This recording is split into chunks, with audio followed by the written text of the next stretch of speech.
morning, I-Believers! And good morning sa inyo, Zonya, Shaira. Good morning! Good morning! At kasama natin nga ngayon ang nagpakitang gilas sa Battle of the Judges! Our cool lab guest, the kiddo on fire, Clyde Basbas. Clyde, welcome to I Believe. Welcome.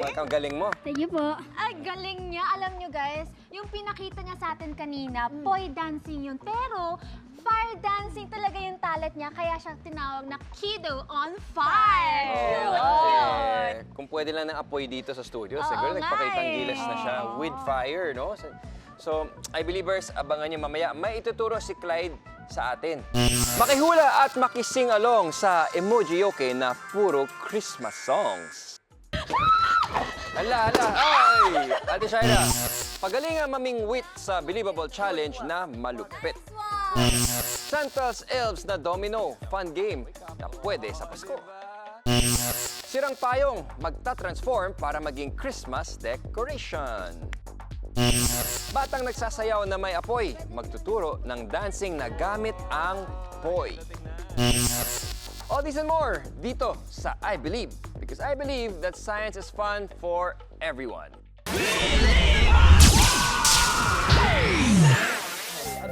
What's up, I-Believers? For today's Believables versus Mode, muna kami ni Jamir para sa... Spin Machine Challenge! At nandito tayo ulit sa Gutopia Fairview! Jamir, Zonya, ipakilala nyo naman kami sa mga kapuso kids na makikilaro sa match-up nyo. Ang teammate ko ngayong umaga ay small but incredible, si Arya Faye! At kami ang Team Queso! At ang ka-team ko naman, bata pa pero palaban na, Francesca! At kami ang Team Pillow! May pillow blocks at cheese blocks na nakapatong sa rotating table. At gamit ang pamingwit, kailangan nyo tong kunin at dalhin sa inyong designated na mga timbangan. Sa round 1, kids muna ang maglalaro at kukunin nila ang pillow blocks. At sa round 2, sina Jamir at Zonya naman ang kukuha ng cheese blocks. May 1 minute kayo sa bawat round at ang team na may pinakabigat na total amount ng timbang ang panalo. G? Gina G! Laban kong laban! Let's begin our round 1. Kids, handa na ba kayo? Ready na! In 3, 2, 1, Go! Go, Francesca! Go, Arya! Let's go! So, meron silang 1 minute para kumuha at nakahuli ng mga pillow. Yun, kuha. Kuha agad. Nice Kuha agad. one! And ita-transfer nila Sige, dyan sa tanggalin mo, ating tanggalin mo. weighing scale. dito po kasi malaki na din po, tsaka po umiikot. Tsaka po nakakahilo na din, kaya po Nakakadalawa na po si Okay, go. Francesco at isa kay Arya. Yan, Nakakumibilis na, guys. Okay. yung problema lang po is yung eto po, minsan po naka-close, kaya hindi ko po makuha masyado and medyo difficult po siya para sa akin. Team Yan, kuha. Team Pillow. Okay, nice one. Okay, ganun lang. Iwasan mo yung mga bibigat. Nung kinakatch ko po, medyo nahihilo po ako kasi paikot-ikot and kailangan ko po i-follow with my eyes. Oh! Ah! No! Ah. Nakuha niya yung Nakuha yung keso, which is Keso. dapat hindi. Technique ko po is, kapag umiikot po siya, in-steady ko lang po yung fishing rod para po, hindi po ako yung umiikot, yan po yung umiikot. Tapos, hintayin ko na lang po, tapos, boom! Ano po? Kailangan po focus na focus ka kasi pag hindi ka po nag-focus, wala ka po makukuha. Ayan! Kaya mo yan! Ayan! Kuha mo na. Kunin mo na! Okay! Nice one! Good job! Good job! Nice one! Sa ating round 1, ang timbang ng mga nakuhang pillow block ni Arya Faye ay 0.27 kilos at ang kay Francesco ay 0.31 kilos. I-Believers, it's time for round 2. Si Jamir naman versus Zonya. Ready, get set, Go! Go, Sonia! Naniniwala ako sa sarili ko na mananalo ako dito, na ito na yung time ko, ito na yung revenge ko kay Jamir. Itong game na to, mapapanalo ko to. Kaya ginalingan ko. Yes! Itong mga cheese na to, guys, mga I-Believers, hindi siya ganon kagaan, okay? And hindi siya ganon kadaling bingwitin. Ayun o, pabagsak ko sa inyo ah. Diba? Ganun, mabigat siya. Yung nakuha ko yung pillow, binalik ko na lang siya or nilapag ko na lang siya kasi ano, hindi naman makakount sa point yun. Hindi ko rin pwedeng ilagay dun sa basket.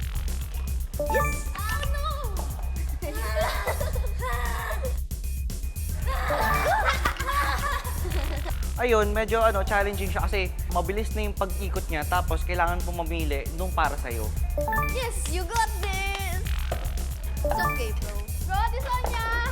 Nape-pressure ako kasi si Jamir masyadong ginagalingan pero hindi naman ako nagpapakabog sa kanya. Ginagalingan ko din. Yes! Yes!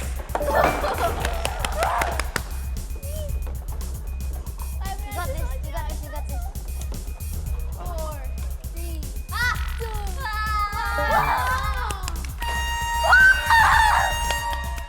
2, Mga I-Believers, revelation time na tayo. Ang total weight na nakuha naming items ni Arya Faye from round 1 to 2 ay 3.42 kilograms! Ay, okay. Wait lang. Ito naman, sa Team Pilo, meron kaming 2.05 kilograms. Good job. Pero halata naman, di ba, mga I-Believers na Team Keso ang nanalo. So, yung mga Team Pilo, tutulog na lang muna kami. Joke lang. Pero congrats, guys. Good job. Ang galing nyo. High five. High five. High five. Pero grabe rin yung effort na ginawa nyo. Nakita namin yung pagka-competitive nyo, ha? Yes naman. Ba Ito yun? lalo to. Ay, oo naman. Very Grabe. competitive naman talaga si Francesco. Yan. Torque ang tawag sa measure of force o sukat ng puwersang taglay ng mga object na umiikot sa isang axis. Example ng object na may torque ay yung rotating table kanina sa challenge. During the game, bumibilis ang angular acceleration o yung amount of speed ng rotating table. Matulin ang pag-ikot kaya mahirap mabingwit yung mga gamit. Pero kahit mabilis ang rotation nito, successful pa rin ang players na makuha ang pillow blocks at cheese blocks sa rotating table. Sa tulong ng kanilang hand-eye coordination, motor skills at mahusay na timing, another achievement unlocked sa ating Spin Machine Challenge. I believe. I-Believers, tuloy-tuloy ang playtime at learning time kasi marami pang sorpresa si Kuya Chris. Naku, tama yan, Zonya. At makijoy lang tayo sa saya. Dito lang yan sa... I Believe! Makihula at makising along sa Emoji Yoke na puro Christmas songs. Hala, ay! Ate Shaira, Santa's Elves na domino, fun game na pwede sa Pasko. Batang nagsasayaw na may apoy, magtuturo ng dancing na gamit ang poy. Hi, Believers! We're back dito sa... Kulang! This time, mas makikilala pa natin ang nagpakitang gilas at napakatabang na Kido on Fire at isa nga siya sa mga youngest contestants sa Battle of the Judges. Excited na ako! Oo nga, ako rin. So, to teach us poy dancing, let's welcome back Clyde Paspas! Clyde, come on, Clyde. Hi, Kido!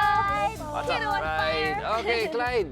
Ilan taon ka nagsimula? Nagsimula po ako mag-fair dancing po at 3 years old po. Sino naman nagturo sa'yo? At ang nagtuturo po sa akin ay yung tito ko po. At sinisigurado po ng parents ko na safe po ako. Lagi po akong nagpa-practice. Gaano ka ba katagal nagka-practice sa isang week? Sa 1 week po pala, nagpa-practice po ako 2 to 3 days lang po. 2 2 to 3 days in a week. Pwede ba kami turuan ng basic sa poy dancing? Sige po, sure po.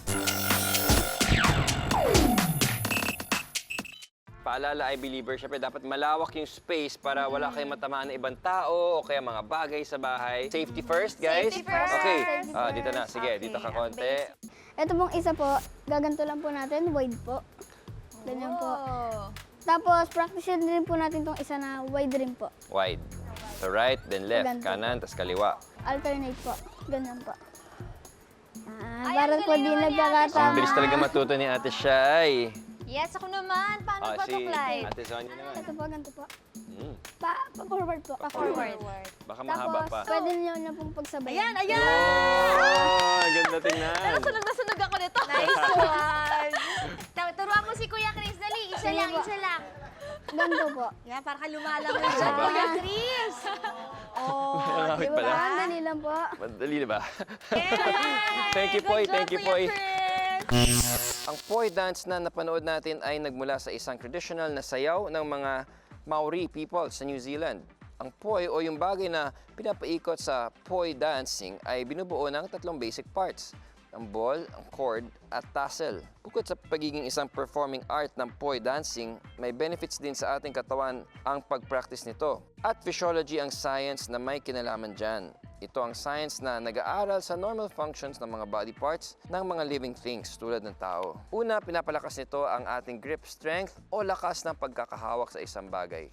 Nakakatulong din ang poi dancing sa balance at stability ng ating core muscles. At na-improve din nito ang ating attention na isa sa mga importanteng function ng ating brain.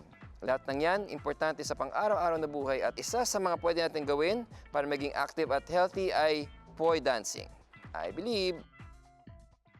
Makihula at makising along sa Emoji Yoke na puro Christmas songs.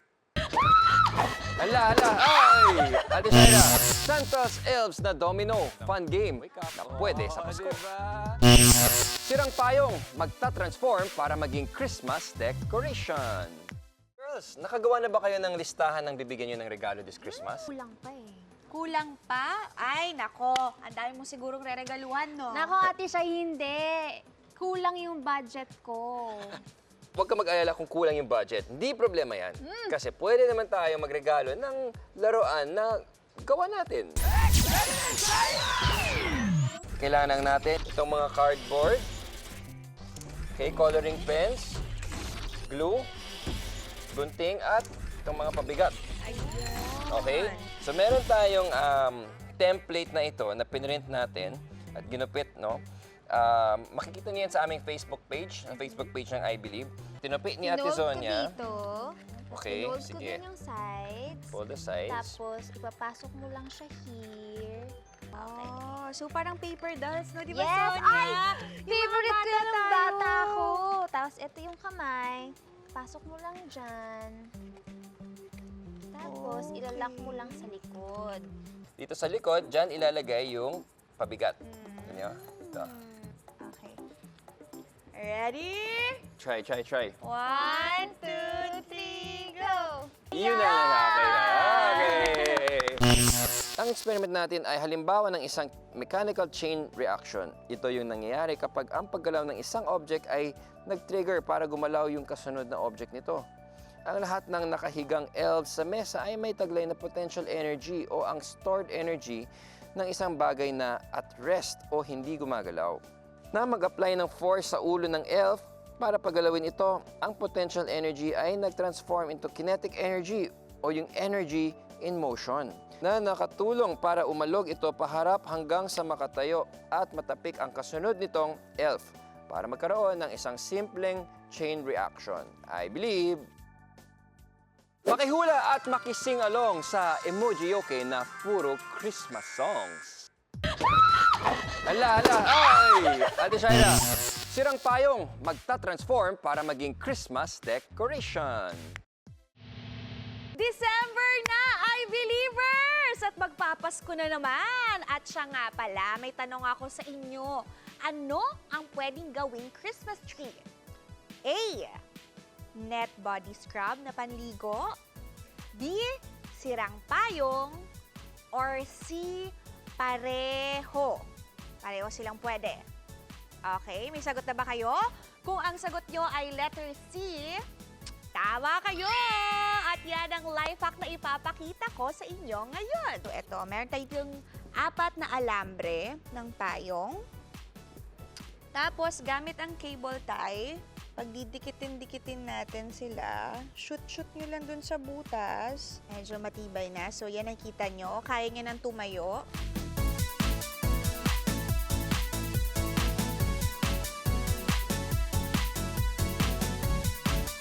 Hanggang sa ganito na. Oh! Tcharan! I believe! Hi Believers! Oras na para sa Pop Quiz! For today's Pop Quiz, maglalaro tayo ng Emoji Yoke. Ladies, are you ready? Ready! Okay. Here's song number 1. Pasok!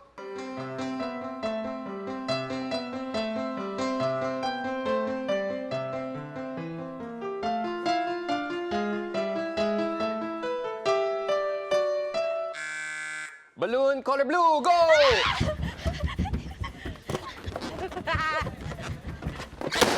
Okay, Ate Shaira. Letter C! Ano yung C? Slay! Yan yung kanina ko sila Slay! doon. Tama ka dyan. Slay is the correct answer. Jingle bells, jingle all the way. Oh, what fun it is to ride in a one-horse open sleigh.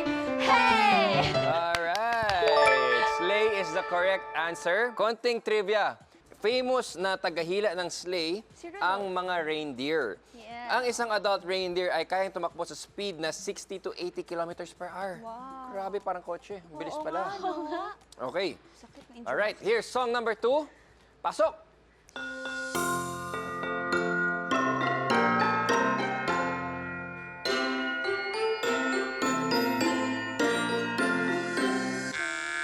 Color blue, go! Hindi ko alam. Alam ko ba? Wait lang! Ano color? Blue.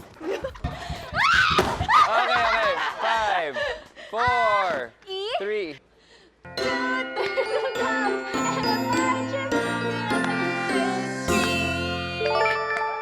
Song number 3, pasok!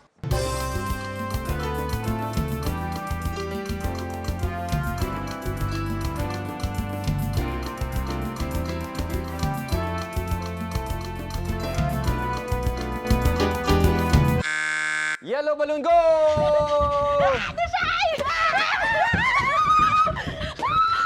Hala. Ay! Ate Shaira. Letter B! King! King, okay. Music, please. Let the earth receive her king. Okay, so the correct answer is B, King. Correct. 2 points for Ate Shaira. Okay, konting trivia tungkol sa King. Si King Henry VI ay kilala bilang the youngest king of England dahil idineklara siyang hari ng 8 months and 26 days old pa lang. Oh, pa siya baby pa lang siya. King Henry, Hari na. no? Song number 4, pasok!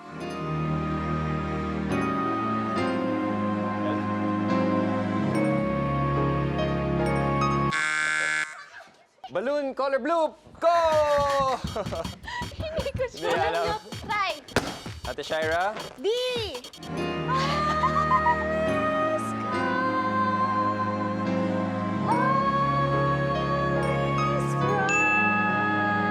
D, bright is the correct answer. Song number 5.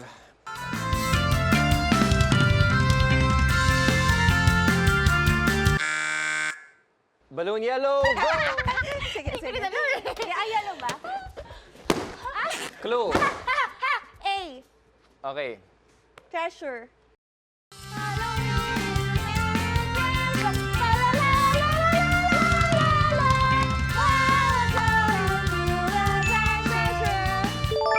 Okay. And the correct answer is A. Treasure. Ngayong magpapasko, we should treasure our family, friends, and the people we love the most. Okay, so ating winner, Ate Shaira, congratulations sa ating Emoji Yoke champion. Alright, that's it for today, guys. We will see you again next week dito sa paborito niyang Sunday Morning Tambayan. Ito ang I Believe! Happy Sunday, guys!